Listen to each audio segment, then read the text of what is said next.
C'est clair qu'il n'est pas neutre du point de vue du genre, par définition, puisque les femmes ne sont pas les égales des hommes, c'est le moins qu'on puisse dire.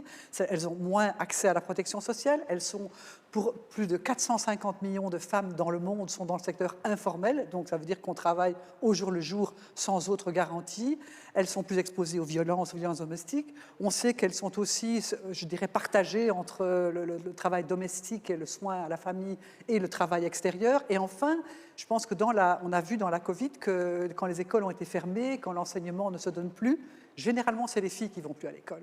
Et ça aussi, c'est assez inquiétant pour la suite. Donc, elles ont besoin, et je reviens sur ce qui a été dit, elles ont besoin de soutien, c'est une évidence, et elles ont besoin d'un soutien aussi pour que, quand elles entreprennent quelque chose, que leur activité soit non seulement bénéfique à leur communauté, ce qui est toujours le cas avec les femmes, contrairement parfois à certaines manières d'entreprendre chez les hommes, mais aussi à faire grandir leurs projets, à être des mentors, à montrer que c'est possible à toutes les autres, y compris dans des secteurs comme le digital, par exemple. On a vu que le digital a fait un énorme saut pendant toute la période du Covid avec de bonnes et de moins bonnes choses, mais en attendant, montrer que des femmes peuvent réussir dans des domaines où elles ne sont pas attendues et où les hommes ne les attendent pas, c'est-à-dire dans le numérique, dans la technologie, et qu'elles mettent la technologie au service aussi de ces activités de base.